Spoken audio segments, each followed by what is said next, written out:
Good morning. How are you? Good morning, sir.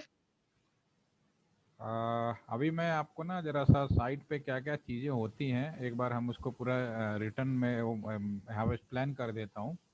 ठीक है ना, फिर आपका जो सवाल है फिर आप अपना सवाल पूछिएगा।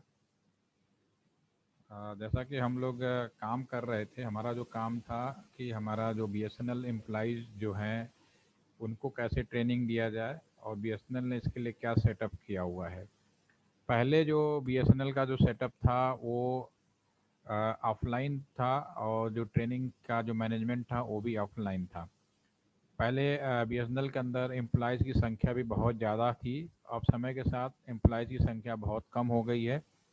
तो अब हमें पहले अगर हम अर्लियर पुरानी बात करें तो पहले हमारे पास में 46 ट्रेनिंग सेंटर होते थे और पिछले 2 सालों के अंदर ये 18 हो गए। और अभी हाल में ही मैंने आपको बताया, आपके स्टडी के दौरान तो नहीं, लेकिन 30 जून के बाद, इसी 30 जून के बाद हमारे पास बीएसएनएल के पास केवल 6 ट्रेनिंग सेंटर रह जाएंगे। जिसमें 2 अपेक्स लेवल का ट्रेनिंग सेंटर होगा, एलटीटीसी गाजियाबाद इन सभी ट्रेनिंग सेंटर का हेड है।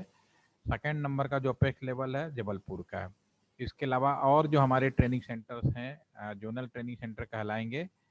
ये हमारे मैसूर में होगा साउथ के लिए। वेस्ट के लिए हमारे पास में पुणे है। और आपका ईस्ट के लिए आपके पास में गुवाहाटी में अगर चले जाएं, नॉर्थ ईस्ट की बात करें तो गुवाहाटी होगा। और अगर हम बाकी सेंट्रल यूपी की बात करें या उड़ीसा की बात करें तो इस जगह में कल्याणी यानी कोलकाता होगा। तो ये 6 अलग अलग ट्रेनिंग सेंटर हमारे नए सेटअप में है। लेकिन ऑलरेडी आपका टाइम इसके पहले कंप्लीट हो रहा है, तो सिर्फ आप इसकी इन्फॉर्मेशन कर सकते हो कि this is under consideration. Implementation अभी 30 जून के बाद होगा इसका। तो अभी आपने जो बनाया वो 18 ट्रेनिंग सेंटर हैं। उन्हीं ट्रेनिंग सेंटर को ध्यान में रखते हुए आपने हमारा जो पोर्टल बना उसके अकॉर्डिंग आप लोगों ने लिखा। तो अभी जो हमारे पास है, बीएसएनएल क्या करता है कि सभी को ट्रेनिंग देने के लिए, चाहे वो बीएसएनएल का एम्प्लॉय हो, और सन 2011 से ओपन टू ऑल भी कर दिया। ओपन टू ऑल का मतलब है बाहर के लोगों के लिए भी। और 2014 के बाद तो स्टूडेंट को भी अलाउ कर दिया है। जैसा कि आप एक स्टूडेंट हैं तो आप भी यहाँ पे ट्रेनिंग कर पा रहे हैं। ठीक है। अब इस समय करंट टाइम में बीएसएनएल किसी को भी ट्रेनिंग दे सकता है। एलटीटीसी गाजियाबाद सिर्फ बीएसएनएल नहीं, गवर्नमेंट ऑफ इंडिया, आईटी से related, APT Asia Pacific telecommunication, या कोई भी कंट्री जो टेलीकम्युनिकेशन में इंडिया से ट्रेनिंग चाहती है, आईटी में ट्रेनिंग चाहती है, वो बीएसएनएल से या फिर एलटीटीसी से डायरेक्ट संपर्क कर सकता है। ठीक है। इसके लिए आज हम लोगों ने एक ट्रेनिंग पोर्टल बनाया है और इस ट्रेनिंग पोर्टल का नाम आपने बहुत अच्छे से जानते हैं, www.training.bsnl.co.in। तो इस ट्रेनिंग पोर्टल में और कौन क्या क्या खासियत है, मैं इसको एक रिवाइज फॉर्म में अभी 5 से 10 मिनट में बताने वाला हूँ। इसमें अगर आपको कहीं बीच में डाउट लग रहा हो या क्वेश्चन आ रहा हो तो आप आस्क कर सकते हैं, पूछ सकते हैं। तो सबसे पहले मैं स्क्रीन शेयर करता हूँ हमारी। जैसा कि आपको मालूम है कि हमारा जो वेबसाइट है वो बनाया गया सेंट्रलाइज ट्रेनिंग मैनेजमेंट करने के लिए। तो जो हमारी वेबसाइट है www.training.bsnl.co.in, ये हमारी वेबसाइट है। फ्रंट में आपके स्क्रीन पे आ गया। इसे हम बीएसएनएल ट्रेनिंग पोर्टल, या इसका दूसरा नाम भी है सीटीएमएस, कंप्यूटराइज ट्रेनिंग मैनेजमेंट सॉफ्टवेयर। इसका जो सॉफ्टवेयर का नाम है सीटीएमएस, कंप्यूटराइज ट्रेनिंग मैनेजमेंट सॉफ्टवेयर। ठीक है ना। इस सॉफ्टवेयर की मदद से सारे पोर्टल बनाए गए। और बीएसएनएल एक पहली ऐसी यूनिट थी जिसने पूरे ट्रेनिंग को ऑनलाइन मैनेजमेंट करने की कोशिश किया, जिसका परिणाम हुआ कॉलेज हुए, यूनिवर्सिटीज़ हुए, उन लोगों ने भी अपने कॉलेज में सारी चीज़ें ऑनलाइन किया। तो जब पहली स्टार्टिंग हुई है हमारे एलटीटीसी गाजियाबाद के सीटीएमएस पोर्टल से की गई। और इसमें जो ऑप्शंस आते हैं आप अच्छी तरह जानते हैं। लॉगिन में कोई भी आदमी जाके लॉगिन कर सकता है। इसके अलावा बाहरी ओपन टू ऑल के लिए कुछ इन्फॉर्मेशन होती है यहाँ पे कि हमारे पास कौन कौन से ट्रेनिंग सेंटर है, ट्रेनिंग सेंटर को कोऑर्डिनेट कौन करेगा, क्या कोर्स चल रहे हैं। ठीक है ना। और कौन से कोर्स के शेड्यूल हुए हैं, दोनों की यहाँ इन्फॉर्मेशन अलग अलग कैटेगरी के अंदर दी गई है। इवन आपने भी कोई ट्रेनिंग की है तो आप अपनी भी इन्फॉर्मेशन डाल के आपको ट्रेनिंग पता कर सकता है। या जैसे आप ट्रेनिंग कर रहे हैं और कल को कोई वेरिफिकेशन करना है तो यहाँ पर इन्फॉर्मेशन डाल के पता किया जा सकता है कि आपने ट्रेनिंग की है या फर्जी ट्रेनिंग है, यानी इसकी जो टेस्टिनोमियल है ओके किया जा सकता है। ठीक है ना। और यहाँ से आप ये चेक कर सकते हैं कि जैसे फर्दर आप भविष्य में किसी कोर्स के लिए एलटीटीसी गाजियाबाद में नॉमिनेट होते हैं तो आपके साथ दूसरे कौन लोग आ रहे हैं यहाँ से आप देख के पता कर सकते हैं, क्योंकि इंडिया तो बहुत बड़ा है, आपको मालूम ही नहीं है कि कौन कहाँ कैसे ट्रेनिंग कर सकता है। ठीक है ना, तो कोई भी हो सकता है। तो आपके बैचमेट कौन है आप यहाँ से चेक कर पा सकते हो जब जब नॉमिनेशन आता रहेगा। ठीक है, इस वीक कौन कौन से कोर्स चल रहे हैं, तो ये अलग अलग ऑप्शन है, हम लोग इसको ऑप्शन को ज़रूरत के हिसाब से अपडेट भी करते रहते हैं। तो फिलहाल इसके बाद हम आए लॉगिन के अंदर। लॉगिन में बहुत सारे ऑप्शंस होते हैं, ऑलरेडी हमने डिस्कस कर चुके हैं कितने सारे ऑप्शंस आते हैं। ठीक है, इसमें ट्रेनिज के लिए भी ऑप्शन दिया गया है और फैकल्टी के लिए भी ऑप्शन दिया गया है। इसमें कौन सी यूनिट किस काम आती है हमने ऑलरेडी डिस्कस कर चुके हैं। अब हम अपने एक फैकल्टी के रूप में एंट्री करते हैं। मैं एक फैकल्टी के रूप में एंट्री करता हूँ, ये फैकल्टी लॉगिन में जाएंगे। इसमें 3 चैनल होते हैं, फैकल्टी, फैकल्टी हेड और प्रिंसिपल। सीधी सी बात है, हेड। तो हमारा जो हेड है इसकी आईडी हमने KKSY हमने ऑलरेडी आपको बता रखा था, और जो उसका पासवर्ड है हम वो डाल देते हैं। ट्रेनिंग सेंटर सेलेक्ट कर लेते हैं। जैसा कि अभी आप देख पाएंगे, अभी यहाँ पे 18 ट्रेनिंग सेंटर की पूरी जानकारी आपको मिल रही है। ठीक है, अब आने वाले समय में सिर्फ यहाँ पे 6 रह जाएंगे ये। ठीक है ना, तो अभी फिलहाल 18 अवेलेबल है जो भी हम लोगों ने बनाया, 42 LAI2। ठीक है, ये हमने बना लेते हैं एंट्री। तो ये हमारे पास में आ गया सारी चीज़। इसमें हम क्या क्या कर सकते हैं, इसमें हम सबसे पहले कोर्स बना सकते हैं। कोर्स बनाने के लिए 2 तरह के कोर्स होते हैं, इंडक्शन कोर्स और non induction course. Induction course किसके लिए होता है, जो डिपार्टमेंट में पहली बार आते हैं, ओरिएंटेशन प्रोग्राम होता है। क्योंकि डिपार्टमेंट में आने के बाद उनको परीक्षाएं भी देनी है और पास करना भी मैंडेटरी होता है। तो इसकी कोर्स, और ये सेंट्रलाइज होना चाहिए क्योंकि ये सीनियरिटी लेवल पे डिसाइड होता है। जैसे कि अभी आपके अंशु मैडम है, तो वो इंडक्शन ट्रेनिंग के 2 पार्ट है, एक पहला उन्होंने किया था लास्ट ईयर और दूसरा इस साल किया उन्होंने। तो ये ऑल इंडिया लेवल पे एक ही, क्योंकि कुछ लोग MP में होंगे, कुछ जम्मू कश्मीर में होंगे, कुछ साउथ में होंगे, अलग अलग लोकेशन पर होंगे, लेकिन दे आर सेम बैच। तो उनकी सीनियरिटी में किसी भी तरह का कोई प्रॉब्लम ना आए, एक जैसा लोग मेहनत करें। तो इनके जो मार्क्स आते हैं उसी से सीनियरिटी डिसाइड होता है, क्योंकि सब सेलेक्ट हो गए, एग्जाम पास करके सेलेक्ट हो गए, कोई फर्क नहीं पड़ता। जैसे IAS की बात करें, तो भले आपने IAS में पहली रैंक बनाई, अलग बात है, लेकिन जब उसके बाद आपकी सीनियरिटी इस बात से नहीं बनती कि आपने पहला रंग पास किया था फर्स्ट। आपकी सीनियरिटी बनती है जब आपकी 2 साल की ट्रेनिंग, प्रोबेशन पीरियड जो बोलते हैं, उसके अंदर जो ट्रेनिंग कराई जाती है उसके दौरान जो आपने मार्क्स, जो अंक आपने हासिल किए होते हैं, मिला होता है, उसी के आधार पे आपकी सीनियरिटी बनती है। तो ये भी हो सकता है कि बाहर आपने IAS का एग्ज़ाम दिया, UPSC का एग्ज़ाम दिया और आपने टॉप स्कोर किया है। ठीक है, टॉप स्कोर जो उस समय मिलता है उससे सिर्फ आपको ये डिसाइड होता है कि आप IAS कैडर के हैं, IPS कैडर के हैं, जस्ट लाइक दिस। लेकिन जब आप ट्रेनिंग में चले जाते हैं तो ट्रेनिंग में कौन सीनियर है, अब IAS कैडर में कौन सीनियर होगा, उस चीज़ का डिसीजन वहाँ पे जो ट्रेनिंग के दौरान जो नंबर होते हैं उसके साथ डिसाइड होता है। इसलिए कैटेगरीज की अलग से बनाई जाती है। BSNL में जो ट्रेनिंग हो सकती है उनकी कैटेगरी अलग अलग है। जैसे BSNL JTO सिविल के हो सकते हैं, इलेक्ट्रिकल के हो सकते हैं, JO के हो सकते हैं। ठीक है ना, अभी सिलेबस हमारा अपडेट हो रहा है, उसके हिसाब से और भी चेंज होते रहते हैं। फेज 2 भी है, स्पेशलाइजेशन के लिए होता है। ठीक है, इसमें DR DGM के भी होंगे, ITS की भी ट्रेनिंग होगी सारी। देखिए DR हो गए, JE और TTA भी होते थे। तो अलग अलग कुछ इंडक्शन ट्रेनिंग होते हैं जो पर्टिकुलर, ये जो छोटे छोटे कोर्स देख रहे हैं, कुछ लोग उसी चीज़ के लिए सेलेक्ट किए जाते हैं पर्टिकुलर कोर्स के लिए। DGM रैंक में भी हमारा सिलेक्शन होता है। फाइनेंस DGM में वो लोग होते हैं, जैसे आप फाइनेंस में BBA कर रहे हैं, जब आप MBA कर लेंगे, you are directly eligible for the DR DGM। DR का मतलब डायरेक्ट रिक्रूट DGM के एग्जाम के लिए एलिजिबल हैं, आप यहाँ पे भर सकते हैं। ठीक है, तो DR DGM में कई कई अलग अलग फाइनेंस और टेलीकॉम 2 स्ट्रीम होती है। ठीक है, तो फाइनेंस वाले में तो MBA MCOM जो किया होता है उसके साथ हो जाता है। टेलीकॉम में जो हम लोग MBA जो टेलीकॉम स्ट्रीम से लोग होते हैं वो लोग करते हैं, या BTech में किए होते हैं, MBA किसी भी स्ट्रीम कर सकते हैं। HR 3 हमारे यहाँ बेसिकली 3 है, HR, फाइनेंस और आपका टेलीकॉम।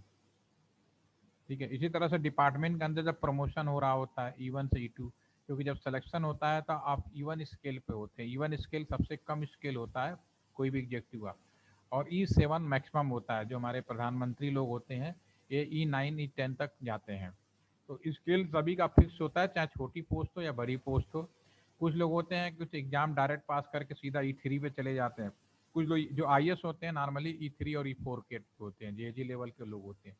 ठीक है, तो E1 E2 जो भी आप देख रहे हैं ये उस हिसाब से। अब डिपार्टमेंट में कोई सबसे पहली जो भर्ती होगी, मान लो सबसे लोअर लेवल पे अफसर बन रहा है, तो E1 पे होगा, फिर E2 आ जाएगा, फिर आगे चलते जाएंगे E2 E3 E4 E5 E6।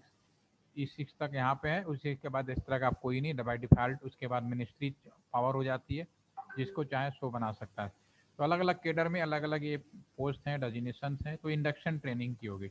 दूसरा ऑप्शन होता है हमारे पास में non induction. Non induction course में हम वो कोर्स बनाते हैं जो जनरली समय के साथ डिमांड की जा सकती है। नॉन इंडक्शन में ये भी हो सकता है, जैसे आप स्टूडेंट है तो आपके लिए भी हो सकता है। तो अगर आपके लिए कोई कोर्स बनाना हो तो क्लिक करेंगे, नॉन BSNL हो सकता है, ठीक है। ITU के लिए बनाना, अगर इसमें कैटेगरी वो भी लिख सकते हैं। या वो कोर्स जो डिपार्टमेंट में काम कर रहा हो या ना कर रहा हो, दोनों के लिए यहाँ से बनाए जा सकते हैं नॉन इंडक्शन कोर्स।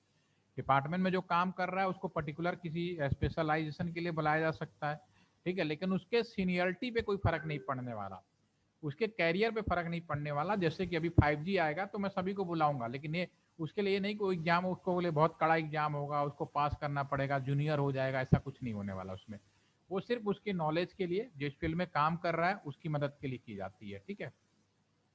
तो जैसे आप नॉन BSNL में आप आएंगे तो नॉन BSNL में क्लिक कर सकते हैं। कोर्स का जो भी नाम डालना चाहिए, जैसे साइबर सिक्योरिटी लिख सकते हैं। कोर्स किस में है, यहाँ पे किस कैटेगरी में आएगा, तो ये इंफॉर्मेशन टेक्नोलॉजी से लेना देना, तो इंफॉर्मेशन टेक्नोलॉजी में कर देते हैं, ठीक है ना। अगर कोई मैनेजमेंट का कोर्स करना है तो आप लिख सकते हो BBA इंटर्नशिप कर सकते हैं।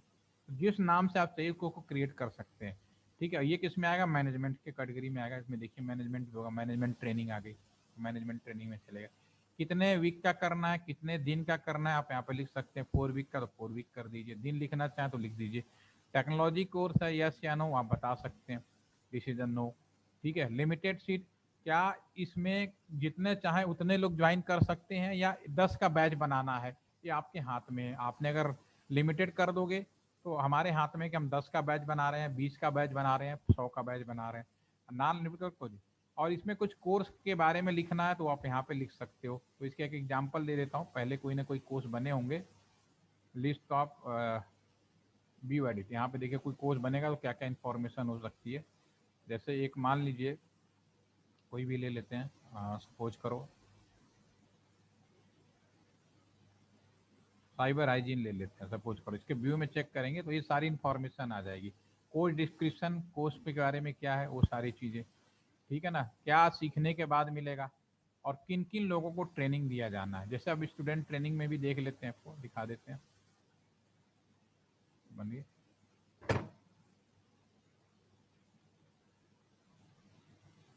इंटर्नशिप, ठीक है। इंटर्नशिप देखिए बहुत सारे के हैं। मैं अगर इंटर्नशिप इसमें देख लेता हूँ, चलो ये 30 डेज का देख लेते हैं, ठीक है। तो इंडस्ट्रियल ट्रेनिंग यहाँ पे लिख दिया मैंने, दैट और कितने बैच चले, वो सारे बैचों की इन्फॉर्मेशन आ गई। तो इसमें जो बेसिक चीज़ जो लिखोगे बाकियों को दिखाई देगा, ये सारी चीज़ें यहाँ होती हैं। तो ये कहाँ होता है, कोर्स। ये हो गया कोर्स बनाना। कोर्स हमने कहाँ बनाए, हम वापस आ जाते हैं। अब हम आ जाते हैं वहाँ पर, यहाँ पे ऊपर वाले में क्या है, हमने कोर्स बनाने के ऑप्शन हैं, ठीक है ना। तो इन्हीं के लिए ये कुछ अलग, ये बाहरी लोगों के लिए भी सेम चीज़ है। तो इसमें कोर्स कब बनाना है, कोर्स डिलीट करना, एडिट करना, वो सारे यहाँ पे आ जाएगा। कोई नया कोर्स के, तो इसमें ऑप्शन अपने हिसाब से, कोई नया कोर्स चला हो तो हम पिछले एक साल में देख लेते हैं, अप्रैल।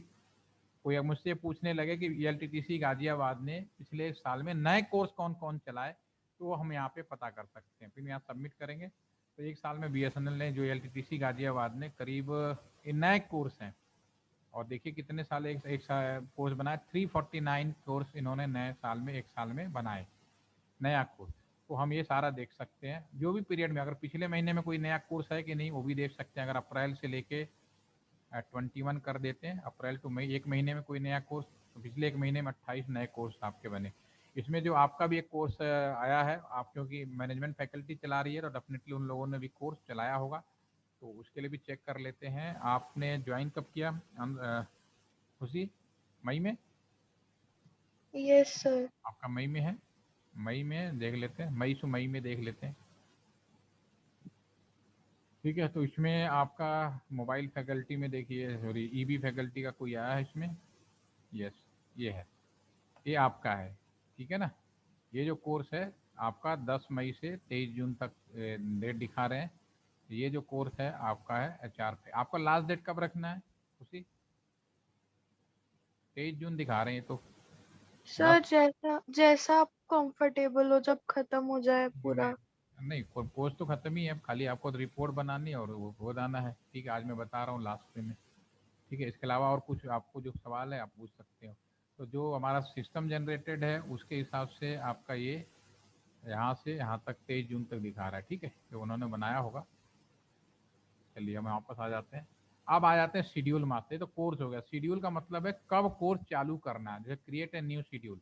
ठीक है, तो मेरा अभी 14 तारीख से कोर्स चला है। अभी हमने उसका शेड्यूल जानबूझ के नहीं बनाया, आपको दिखाने के लिए। तो 14 तारीख का मेरे पास में जो बैच है मैं देख लेता हूँ। साइबर सिक्योरिटी के बैच हैं।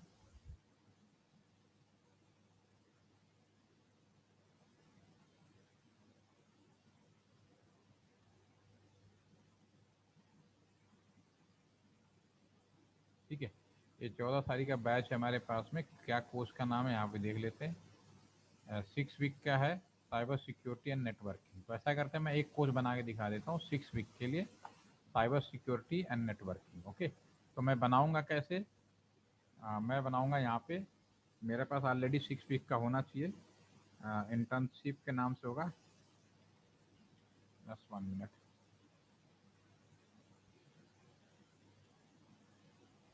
हेलो जी।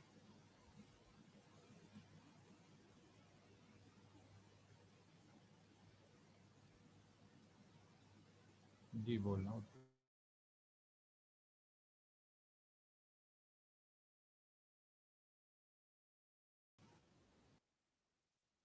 मैं अभी नेटवर्क एंड साइबर सिक्योरिटी का जो 6 वीक का कोर्स है मैं उसमें क्रिएट करने जा रहा हूँ। देखता हूँ कहाँ गया। Network and cyber security, industrial training, IoT integrated network and ये 4 वीक का हो गया। इसमें 6 वीक के लोग कौन है? ये हमने कहाँ से बनाए थे? हमने ये बनाए थे वहाँ से, क्या बोलते हैं, कोर्स डिजाइन से। ठीक है ना, कोर्स डिजाइन से हम लोगों ने इसको ढूंढा था। यहाँ पे दोबारा से करते हैं। 2 हो गया, 2 वीक हो गया, 5 वीक हो गया, 6 वीक। पहले मैं 4 वीक का पहले बना लेते हैं, फिर 6 वीक का देखते हैं। तो आप क्या करेंगे, अभी ये 4 वीक का है, हमने ऑलरेडी बना रखा है। इस कोर्स का डिस्क्रिप्शन भी चेक कर सकते हैं, इसमें मैंने लिखा है। ठीक है ना, 2 week more and bread conduct. ठीक है, तो अब इसमें हमें कोर्स क्रिएट करना है, तो हम यहाँ पे क्लिक करेंगे और यहाँ पे हम जाते हुए 14 तारीख से बैच शुरू करना है। क्योंकि आज मैं लेट कर रहा हूँ, क्योंकि मेरी आपसे लेट बात हुई है, अदरवाइज मैं पहले कर देता। 14 तारीख से करूँगा तो ये पहले मना करेगा, पुराना है। तो मैंने कहा नहीं, ऑलरेडी मुझे बनाना चाहता हूँ, ओके कर देता। तो कोर्स क्रिएट हो गया 4 वीक का। 4 वीक में मुझे 4 वीक में मुझे 30 दिन का सर्टिफिकेट अगर देना है तो मैं कितने दिन चलाऊंगा वो देखना है। तो वो मैं यहाँ पे लिख देता हूँ। 4 वीक में 1 घंटे के हिसाब से, 3 हिसाब से 36 घंटे होते हैं। ठीक है, तो 6 मिलाकर हम तो इसको वर्किंग देंगे 24 दिन। ठीक है, अब ये इसमें यहाँ पे कोई नया कोर्स तो है नहीं, पहले से बना है, तो हमें यहाँ कुछ नहीं लिखना। होलिस्टिक ट्रेनिंग है। हाँ, मेरी ट्रेनिंग जो है सारी होलिस्टिक है। मैंने कोई भी ऐसी ट्रेनिंग पीपीटी या उस तरह से मैंने आपको नहीं पढ़ाया हो। जिससे मैं आप इंटरेक्ट हुआ तो आपको भी समझ में आ गया होगा कि मैं कोई पीपीटी लेके पढ़ाने वाला नहीं हूँ। जो चीज़ प्रैक्टिकली होती है उसी चीज़ को मैं दिखाने की कोशिश करता हूँ। तो ये मेरी होलिस्टिक ट्रेनिंग है। ठीक है, लैब बेस है, क्योंकि हमारा ये जो टेक्नोलॉजी कोर्स है पूरी का पूरा लैब बेस होगा। ठीक है, इसमें कोई रिमार्क लिखना हो तो आपको यहाँ पे लिख सकते हो, जो बाहर लोगों को दिखाई दे। कोर्स का इंचार्ज, यहाँ पे बहुत सारे लोग हैं, तो कोर्स का इंचार्ज मैं ही हूँ डेफिनेटली। सर्टिफिकेट पे साइन मेरे ही हो सकते हैं, सुरेश देवी मैडम हमारी जो डीजीएम है उनके भी हो सकते हैं। तो आपके जैसे होंगे तो सुरेश देवी मैडम का कर देते हैं। और रिलीविंग ऑर्डर भी मेरे हाथ में ही है कि कब आपको छोड़ना है, तो दैट इज मैंने ये हम कर देते हैं। ये हमने कोर्स बना दिया। ठीक है, कोर्स की एंडिंग डेट जो है आपकी 9 जुलाई आ रही है। अब मुझे 30 दिन करना है, तो मैं 13 जुलाई, क्योंकि मेरे कोर्स होते हैं 30 दिन के होते हैं, तो मैं 13 जुलाई को रिलीव करूंगा इस बैच को। ठीक है, अगर ऑफलाइन होता तो यहाँ पे हॉस्टल की सुविधाएं थी, वो जो हॉस्टल में अलॉट कर देता, उसी हॉस्टल में रुकने की व्यवस्था हो जाती। ठीक है, अब यहाँ क्योंकि ऑनलाइन है तो मैं ऐसा कोई चीज़ नहीं करने वाला हूँ। सबमिट कर दिया। और जैसे मैं सबमिट करूंगा हमारे सामने एक इन्फॉर्मेशन आ जाएगी, एक कोर्स क्रिएट हो गया है, इस कोर्स का नाम ये है। ठीक है ना, बैच नंबर जो भी ऑटोमेटिकली आ गया। 14 से 13 जुलाई को ख़त्म होगा। होलिस्टिक कोर्स कर दिया, लैब बेस्ड कर दिया, जो भी बाकी 3 इन्फॉर्मेशन आ गई। ठीक है, यहाँ बाई डिफ़ॉल्ट हम यहाँ पे ऑनलाइन कर रहे हैं, तो मैं ऑनलाइन भी लिख सकता था। एडिट कर सकते हैं अगर कुछ करना चाहें।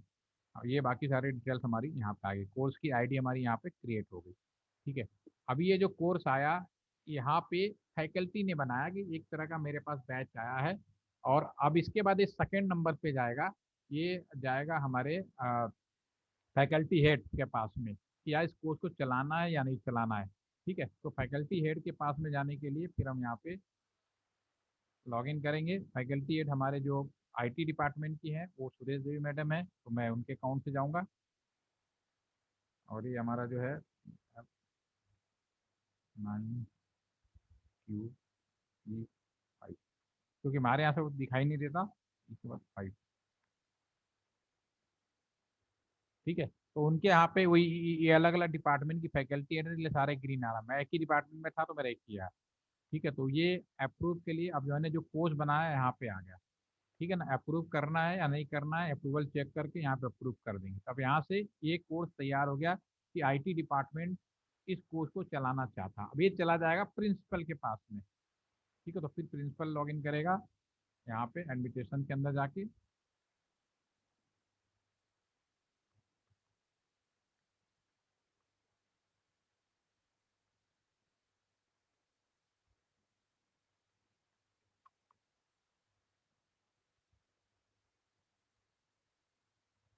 ठीक है, अब ये प्रिंसिपल के पास आ गया। प्रिंसिपल के बाद जैसे मैंने एक फैकल्टी ने भेजा, उसी तरह इस प्रिंसिपल के पास 7 अलग अलग फैकल्टीज हैं, उन सबके कोर्स यहाँ पे आ गए। ठीक है ना, अब यहाँ पे जो जो कर रहा है मैकेनिकल का, इनको भी अब रिलीज करना है, रिलीज कर सकते हैं जो फैकल्टी है। ठीक है ना, इलेक्ट्रिकल का कोर्स रिलीज ये मना भी कर सकते हैं यहाँ से। ठीक है, तो ये ऑलरेडी जो भी कोर्स चले हैं, अलग अलग कोर्स चले हैं, इनको रिलीज करते रहिए। इसमें हमारा भी जो कोर्स मैंने बनाया था वो भी आ चुका होगा। ये हमारा इंडस्ट्रियल है, नॉन बीएसएनएल का। ठीक है ना, तो ये हमारा ITTM ये भी कोर्स है जो हमने अब इसको रिलीज करने के बाद इसमें हम लोग नॉमिनेशन कर पाएंगे। ठीक है ना, तो ये सारे कोर्स को हम रिलीज कर देते हैं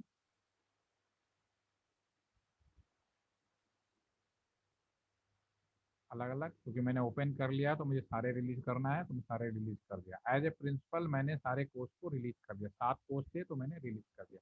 अब मेरा जो कोर्स है वो नॉमिनेशन के लिए तैयार है। ठीक है ना, तो मैं लॉगिन पे जाऊँगा, फैकल्टी हेड में जाऊँगा। अब मैं faculty as a faculty nomination करने के लिए तैयार हो गया हूँ। तो मैं आई,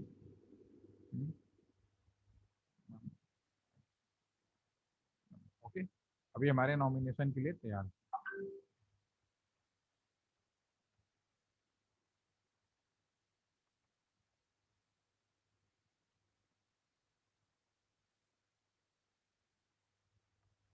ठीक है, अब यहाँ पे मैं नॉमिनेशन कर सकता हूँ। नॉमिनेशन करने के लिए भी मैंने पहले भी एक बार बता चुका हूँ, दोबारा बताता हूँ। आपका 14 दिन में आपका ये 45 दिन यानी 6 इंटीग्रेटेड के लिए तैयार है, साइबर सिक्योरिटी के लिए तैयार है। अगर मैं यहाँ पे क्लिक करूँगा, अब यहाँ पे एक डिपार्टमेंट का आदमी होता तो उसकी कोई आईडी होती, यहाँ से डाटा निकाल लेता। डिपार्टमेंट का नहीं है तो नॉमिनेशन स्टूडेंट पे जाएगा। ये चीज़ मैंने आपको पहले ही बता चुका हूँ, दोबारा से एक बार आपको दिखा रहा हूँ। इसमें चले जाते हैं। 4 वीक वाला कौन है, ये अनुभूति है। यहाँ से नाम लिया, यहाँ से भी हम इसको यहाँ पे कर सकते हैं। नाम मेल फीमेल हो गए। ठीक है ना, और ये आपका जो जेंडर्स है ये इंडिविजुअल भी भर सकते हैं, पूरे एक सीट को एक साथ अपलोड भी कर सकते हैं। उसके लिए फॉर्मेट होता है, उस फॉर्मेट में जाके भी कर सकते हैं। ठीक है, तो ये इनका जो कॉलेज है,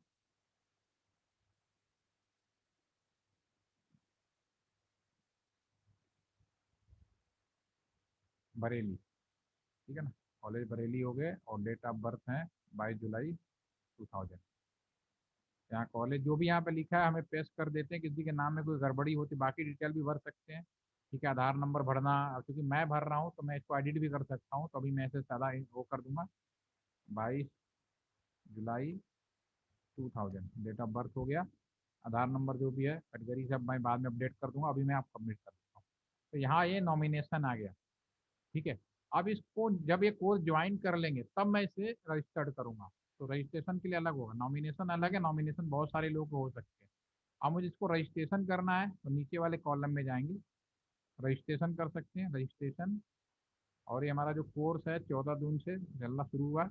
अब इसमें ये नॉमिनेटेड अनुभूति झा क्लिक किया, और मैं यहाँ पे लिख सकता हूँ हॉस्टल नो, और जो भी डाटा है उसकी इन्फॉर्मेशन कर सकता हूँ, और मैं सेव कर सकता हूँ। ठीक है, मैंने रजिस्ट्रेशन भी कर दिया। अब उसके बाद इस कोर्स को अप्रूव करने की जिम्मेदारी प्रिंसिपल की होती है। हाल फिलहाल मुझे एक्चुअली मैं पूरे सॉफ्टवेयर का डेवलपर हूँ, तो मुझे भी डायरेक्टली पावर है कि मैं इस कोर्स को अप्रूव कर देता हूँ। तो यहाँ अप्रूव तब वो किया जाता है जब ये वेरीफाइड कर लेते हैं कि आपने पेमेंट और आपका जो डॉक्यूमेंट है ओके है, देन विल बी अप्रूव। ठीक है, दिस इज अप्रूव। जब ये अप्रूव हो जाते हैं, अनुमति जाता, तब इनकी बाय डिफॉल्ट अब इनकी रिलीविंग ऑर्डर भी बन सकती है। इनका इवोल्यूशन ये बाद में एग्जाम का होगा तो भी कर सकते हैं। इनकी ट्रेनिंग आईडी कार्ड भी जनरेट हो सकता है। अगर मैं ट्रेनिंग आईडी कार्ड जनरेट करने की कोशिश करूँ, देखिए यहाँ पे जाएगा और इसमें मैं फोटो भी अपलोड कर दूंगा, तो फोटो भी आ जाएगी और मैं क्रिएट कर दूंगा। तो यहाँ पे इसकी आईडी कार्ड जनरेट होगी, हो जाएगी ये। क्योंकि आप लोग शॉर्ट टर्म के लिए हैं तो उतना ज़्यादा इंपॉर्टेंट नहीं होता, लेकिन अगर आप ऑफलाइन आते तो आपको एंट्री कैसे मिलेगी? अगर मैं सभी एक एक आईडी कार्ड ही बना लगूँ तो बहुत मुश्किल है। सिंपली रजिस्टर करो, 5 मिनट में 40 बच्चे हैं, 40 की आईडी कार्ड जनरेट हो जाएगी। ठीक है ना, तो ये बहुत ही आसान तरीका होता है। तो ऑनलाइन होने से सब चीज़ें बहुत ईजी हो गई हैं। अब इसमें सर्टिफिकेट भी बनाना है तो इनके सर्टिफिकेट ऑफलाइन का अलग होता है, ऑनलाइन का अलग होता है। तो ऑनलाइन का हम लोग दूसरे पोर्टल से देते हैं, लेकिन यहाँ पे अगर हम सर्टिफिकेट बनाना चाहें तो मैं यहाँ पे सर्टिफिकेट यहाँ क्लिक करके देख सकता हूँ। ये ऑफलाइन सर्टिफिकेट है, इस पे कर देखते हैं सर्च कंप्लीशन और तो ये हमारा, अगर मैं इसमें अगर मैं यहाँ से निकालना चाहूँ, नीचे वाला क्या है कि मेरे पास ऑलरेडी प्रिंटेड कॉपी हो उसके ऊपर हम लिख सकते हैं। प्रिंटेड नहीं हो तो आप यहाँ से भी निकाल सकते हो। ये सर्टिफिकेट आपका जनरेट हो गया। ठीक है ना, ये सर्टिफिकेट आईडी आ गई, ये आगे सारी डिटेल्स आ गई आपकी। तो इस तरह से सर्टिफिकेट जनरेट हो जाता है। और आपको रिलीविंग ऑर्डर भी एक होता है, क्योंकि आप स्टूडेंट हैं तो आपको देना जरूरी नहीं है। आपके लिए सर्टिफिकेट ज़्यादा इंपॉर्टेंट होता है, लेकिन जो बीएसएनएल में काम कर रहे हैं उनको सर्टिफिकेट से कहीं ज़्यादा रिलीविंग, रिलीव नहीं करूँगा डे काउंट, वो ज्वाइन नहीं कर सकते दूसरी जगह, तो उनका रिलीविंग ऑर्डर यहाँ से बनाया जा सकता है। ठीक है, तो यहाँ से रिलीविंग ऑर्डर भी क्या है कि इनका भी डेट जुलाई में है तो अभी ये क्रिएट नहीं हो रहा। लेकिन जैसे ये कोर्स है ई ऑफिस का, इसकी रिलीविंग ऑर्डर तैयार हो चुका है, ऑलरेडी डेट आउट हो चुका है, जनरेट हो जाएगा ये। तो उनका पूरा डिटेल आ जाता है कि ये किस कोर्स में नाम लिया, कब से लिया, कब किया, कौन कौन से लोग थे, सारी चीज़ें यहाँ पे इंफॉर्मेशन आ जाती है और उनके यहाँ पे हम बाद में साइन करके दे देते हैं। तो इस तरह से हमारा जो CTMS है वो ऑनलाइन काम करता है। फैकल्टी होम आ जाते हैं, डीसी नाम। ठीक है, तो ये CTMS पोर्टल है जिसमें कोर्स क्रिएशन करना, इसके अलावा टाइम टेबल, हम टाइम टेबल भी ऐड कर सकते हैं। कोड टाइम टेबल ऐड करने से पहले अगर आप नया कोर्स बनाओगे तो उसमें टॉपिक ऐड करना पड़ता है, उसको हम लोग बोलते हैं कोर्स डिजाइन। जैसे कि मैंने कोई नया कोर्स बनाया, अगर मुझे कोई टॉपिक मुझे ऐड करना है तो कोर्स डिजाइन में जाके ऐड करना पड़ेगा। यहाँ पे जाकर जैसे मान लो बेसिक ऑफ IT सिक्योरिटी है, कोड डिजाइन में चले जाएंगे तो यहाँ पे क्या क्या टॉपिक ऐड करना है, यहाँ पे टॉपिक ऐड कर सकते हैं। जैसे यहाँ पे लिख सकते हैं कि IT टूल्स नाम का कोर्स डिजाइन कर देते हैं, तो ये टॉपिक मुझे पढ़ाना है तो मैं यहाँ पे लिखूंगा।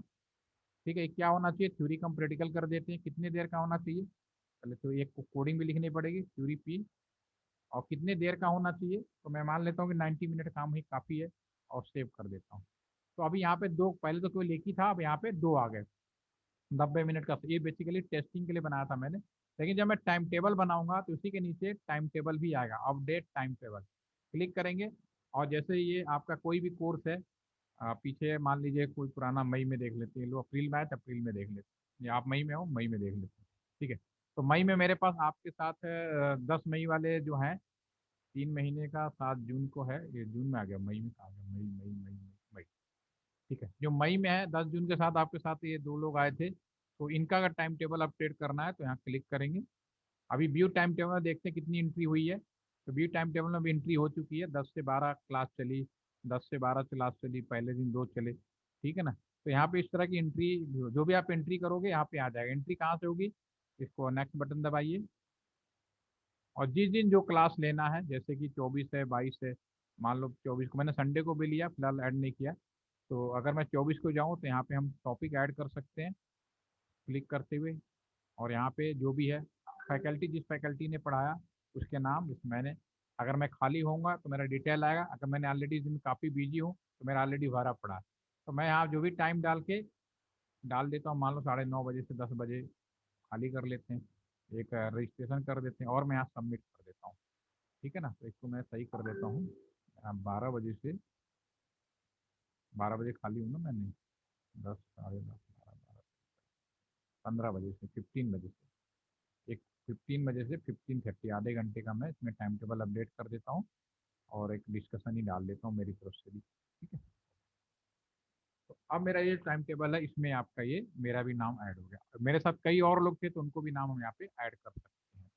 तो इस तरह से आपका जो CTMS है कंप्लीट। इवोल्यूशन होता है लास्ट में जो आप भी भरेंगे।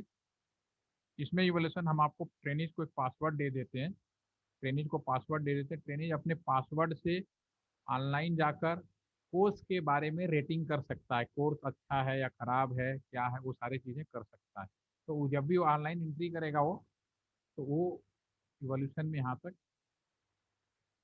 यहाँ पे जाएंगे डायरेक्टली। यहाँ पे तो हम भी मान लो बच्चे बच्चे नहीं भर तो हम भर सकते हैं। जैसे इन दोनों के हैं, इन दोनों का इवोल्यूशन फॉर्म में जाएंगे, ठीक है। तो इवोल्यूट करेंगे तो इनके सामने सवाल आएगा कि आपका क्या उद्देश्य पूरा हुआ, कंटेंट हुआ या नहीं हुआ। कुछ कमेंट देना चाहें तो हर एक कोर्स के बारे में लिख सकते हैं, और एक बार एंट्री होने के बाद अब इसे बदल नहीं सकते। तो जैसा ऑप्शन देना चाहें गुड टाइम, इसके हिसाब से डिसाइड होता है।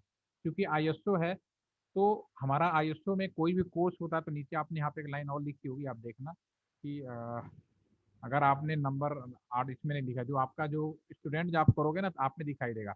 आपने अगर 8.6 से कम नंबर दे रहे हैं तो आपको रीजन लिखना पड़ेगा, क्योंकि 8.6 से कम अगर आपने रेटिंग की है, क्योंकि यहाँ पे आपको नंबर देना होता है 10 में से 10। इसमें ऑप्शन नहीं आ रहा क्योंकि फैकल्टी है, लेकिन जो आप करेंगे ना, एक काम करते हैं, खुशी आपका 23 तारीख में ख़त्म हो रहा है ना, तो मैं आपका ऑनलाइन रजिस्ट्रेशन वो करवा देता हूँ।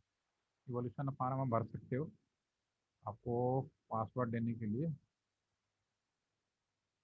आपका उस फैकल्टी में है।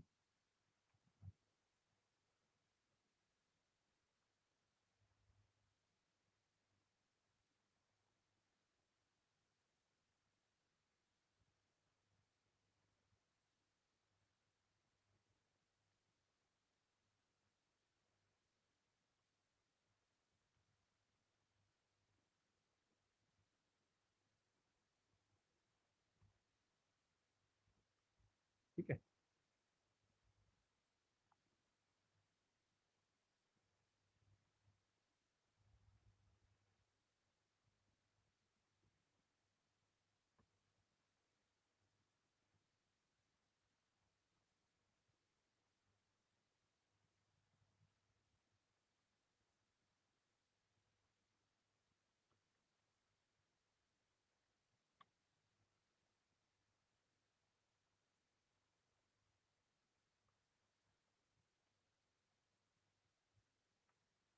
ठीक है।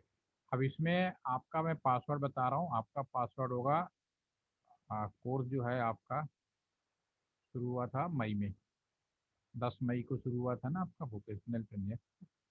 तो आपका जो पासवर्ड है 2619, ठीक है। तो ये आपका पासवर्ड मैं नोट कर लेता हूँ, 2619, ठीक है।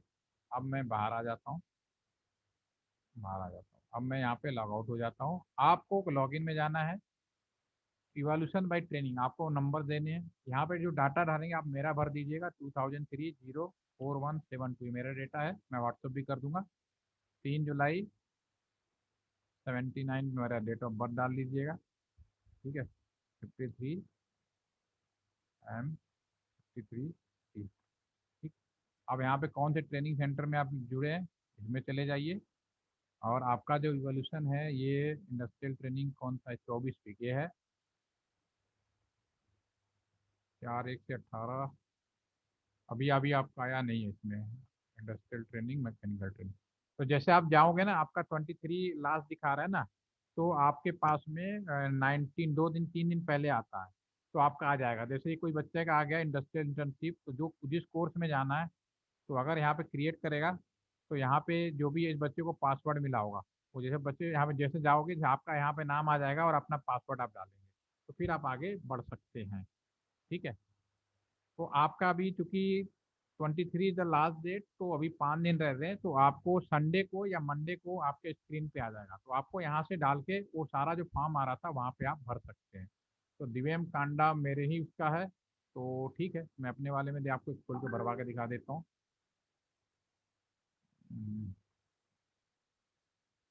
दिव्यम कांडा कौन से कोर्स के लिए है, इंडस्ट्रियल इंटर्नशिप, 4 जनवरी से 18 जून, जनवरी में मिलेगा ये।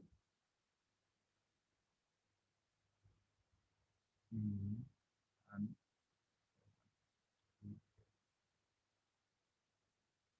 टेनिस पासवर्ड, जनवरी में कोर्स है तो जनवरी में चले जाते हैं, 4 जनवरी से 18 जून, या इसमें होगा दिव्यम कांडा A376, ठीक है ना, A376 इसको भरना है, इसको पासवर्ड दे देंगे, ये आपका आ जाएगा। तो इसमें ये सारे चीज़ें आ जाएंगे, अपना ये अपने बैचमेट को दे सकता है, अपना रजिस्ट्रेशन डिटेल में कुछ एडिट करना चाहे तो भी कर सकता है। अभी मैं इवोल्यूशन में जाऊंगा, तो आपको इवोल्यूशन में जाना है, ये इसमें से अगर कोई चीज़ भरना चाहे, यही मैंने बोला ना नंबर देना है, तो यहाँ पे जो नंबर है आप 10 में एक्सीलेंट है उससे नीचे कम करेंगे तो आपको लिखना पड़ेगा 8.6 से नीचे नहीं देना है, याद रखना, नहीं तो रिव्यू शुरू हो जाएगा। तो कम से कम इसमें हम दे देते हैं 9.5 कर देते हैं, ठीक है। कोर्स के बारे में मैं लिख देता हूँ, course is good, certificate already जो है, ठीक है ना। ऐसे ही आप कोई और कमेंट लिखना चाहें, अपने बारे में कुछ लिखना चाहें, ठीक है ना, तो यहाँ अगर यहाँ लिखा ना 800 जिससे कम नंबर दोगे तो मुझे रीजन लिखना पड़ेगा, नहीं तो आपका सर्टिफिकेट तब तक वैलिड नहीं होगा जब तक आप रीजन नहीं देंगे, ठीक है। एनी अदर नॉट अप्लीकेबल कर देते हैं। एक बार अगर ये सबमिट कर देंगे तो फिर इन चीज़ों, ये इनका फार्म फिर नहीं आएगा, फिर ये दोबारा नहीं कर सकते, अगर इसको एक बार सबमिट कर देते हैं, ठीक है। अब इवाल्यूशन करने की कोशिश करेंगे ये, तो अभी इवाल्यूट नहीं कर पाएंगे, ऑलरेडी ये इनके सामने ये स्क्रीन आने लगी आपके सामने, ठीक है ना। अभी इस चीज़ को मैं अपने अकाउंट में चेक कर सकता हूँ, जब सारे लोग हो तो सबका इकट्ठा रिपोर्ट मेरे पास में आ जाता है। तो यह इस तरह से पूरा ट्रेनिंग इसी तरह कंप्लीट होता है। पोस्ट ट्रेनिंग इवोल्यूशन भी होता है एक, इसको लॉग आउट कर दीजिए। एक पोस्ट ट्रेनिंग इवोल्यूशन होता है। पोस्ट ट्रेनिंग इवोल्यूशन क्या होता है, जैसे एम्प्लॉइज लोग आ गए, काम करके चले गए, पढ़ाई करके चले गए और फील्ड में लग गए, तो 1 महीने के बाद वहाँ जिसके अंदर लोग काम कर रहे थे वो लोग रिपोर्ट देते हैं कि वर्क कर रहे हैं या नहीं कर रहे हैं, सही कर रहे हैं, तो वो भी एक इवोल्यूशन भरते हैं। तो इस तरह से ट्रेनिंग को इफेक्टिव बनाने के लिए पूरी कोशिश की जाती है कि कोई भी ट्रेनिंग वेस्टेज ना जाए, कंप्लीट जाए। जैसे आप स्टूडेंट हैं तो आपकी ट्रेनिंग कब कंप्लीट और अच्छी मानी जाती है, जब आप बाकायदा एक प्रोजेक्ट रिपोर्ट बना देते हैं और उसका समराइज फॉर्म आपसे बोला जाता है।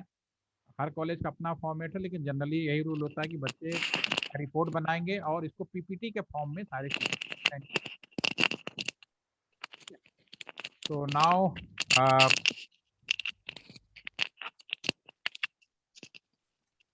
खुशी, अब नाउ आप मुझे बताइए, ठीक है ना, अब मुझे आप ये बताइए अब आपको क्या पूछना है।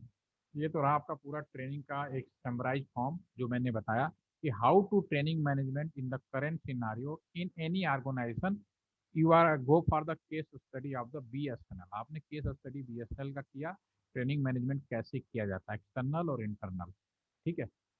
यस खुशी, नाउ टेल मी। सर कोई डाउट नहीं है, सब क्लियर है। क्लियर हो गया? Yes sir. ठीक है, तो रिपोर्ट है जो आपका है, मैं दोबारा एक बार रिटर्न बैक भेज देता हूँ, कुछ और इसमें ऐड करना हो तो अपने हिसाब से ऐड कर लेना, कोई प्रॉब्लम नहीं है, ठीक है ना। ठीक है सर। ठीक है, तो कभी कोई डाउट हो you can always welcome, no problem. Number है आपके पास में, ठीक है। Yes certificate sir. आपको एक तो वो मिल जाएगा, दूसरा आपका रिपोर्ट में एक सर्टिफिकेट मैं भी दूंगा कि ये जो आपने बनाया है रिपोर्ट, इसमें आपने मेहनत किया, थोड़ा और मेहनत करेंगे तो और अच्छा लगेगा, ठीक है। क्योंकि जो चीज़ आप बना रहे हो परमानेंट रिकॉर्ड में चली जाएगी, वो गवर्नमेंट ऑर्गेनाइजेशन है, जब भी कोई भविष्य में 10 साल बाद भी अगर निकालने की कोशिश करेगा तो उसको मिलेगा, ठीक है। ठीक है ना सर। ठीक है, have a nice day, thank you. Thank you sir.